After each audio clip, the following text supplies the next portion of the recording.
how do you be intentional? Use the best worth of your time, the short amount of time that you have for intervention. Keep your students engaged and have data all at the same time.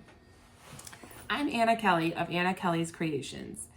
8+ years experience as an intervention specialist.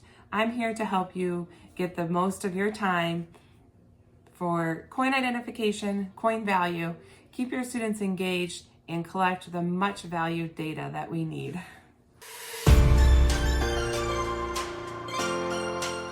What's the name of that coin? Quarter. What's the name of this coin? Dime. What's the name of this coin? Nickel. What's the name of this coin? Quarter.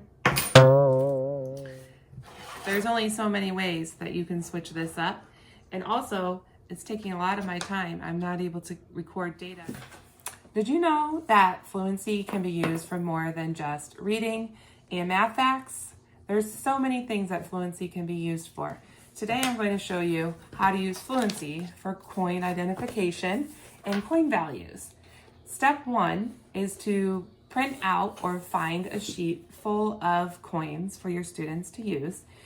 Make sure that there's more on here than you think your student could name in a minute, so that you can use this multiple times and your students can see their progress.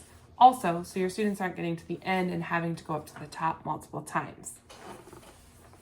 Before we begin, you want to make sure that you have your Fluency caddy or all of your supplies ready to go. So in my Fluency caddy, I have my pointers, I have dry erase for students to write.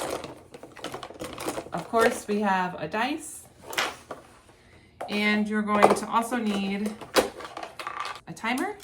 And if you're using my Fluency sheets, you will need a game piece for students to roll through. I also then have my Fluency papers ready for students to practice on. Along with that, you'll need your clipboard to keep your data for your students. Today I have my sample helper student Ethan with me, and he is going to help me show you how I practice Fluency. So the first one we're going to show you is the point and say. So for this one, Ethan is going to be pointing to each coin and then saying what it is. You could do value or you could do name. I'm going to let Ethan choose which one he wants to do. To start off, I always let students have 1 minute of self-study time. This is when they can run through the Fluency page in their head. They can ask me any questions they have. So I would set the timer for 1 minute. I would let my student look over and self-study and make sure they're ready. Once we self-study, then we're going to do 6 10-second sprints. Each time we're going to start back at the beginning and we're going to try to get further and further. So let's go ahead and set our timer for 10 seconds. When you're ready, I'll start the timer.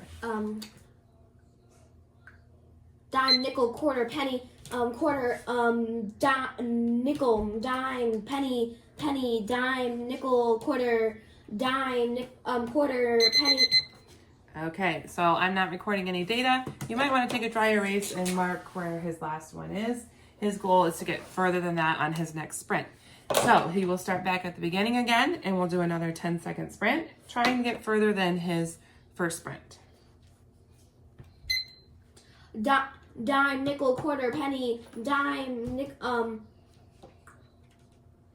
nickel, quarter, So this is why we do multiple trials, because sometimes we get a little stuck. So we would do it again. We would do it 6 total times, trying to get further and further. Okay, so we've done our 6 10-second sprints and we're ready for our marathon run or our long run. And so we're gonna set the timer for 1 minute. He's gonna start back at the beginning and he's going to go as far as he can. I'm going to mark down any mistakes or corrections that need to be made. If he takes more than 3 to 5 seconds on one, I'll give him the answer and we'll circle back around to it when we're all done. So once you start saying it, I'll start the timer. Dime, nickel, quarter, penny, quarter, nickel, dime, penny, penny, dime, nickel, quarter, dime, quarter, penny, nickel. Okay, so we would then mark down how far he makes it in 1 minute.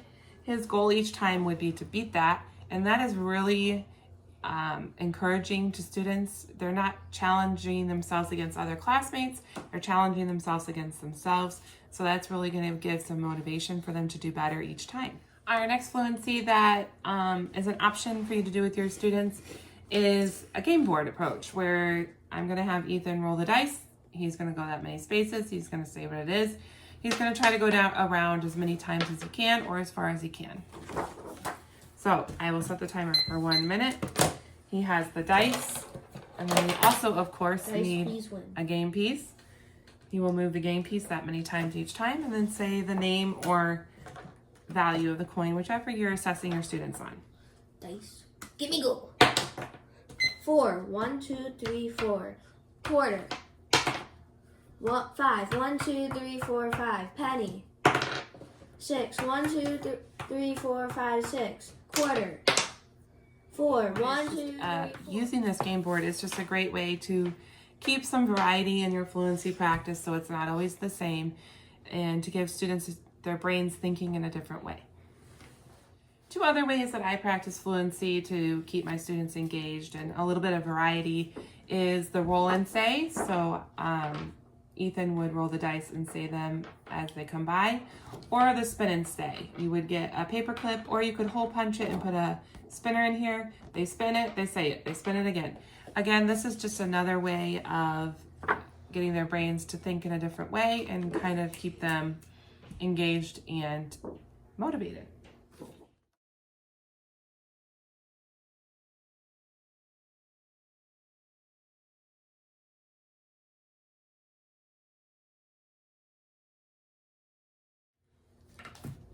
When you use Fluency for your intervention, it helps save time. This intervention can be done in just 5 minutes with your student a day. It gives you really great data. It also engages your students and motivates them because they're seeing where they make it each day, and then they're pushing themselves to get further each day.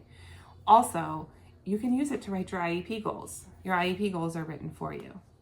To save you even more time, I've created these worksheets for you, and they're available in my Teachers Pay Teachers store. I have them by all different types, penny and nickel only, all coins, and many different ways to keep your students engaged and focused.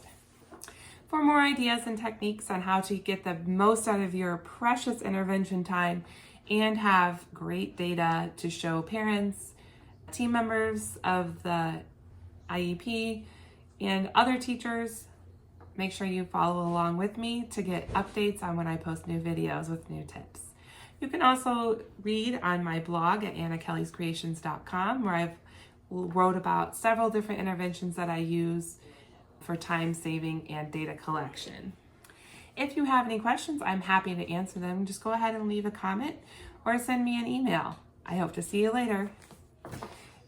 Thanks for watching along on how I use my intervention time. I hope it was helpful.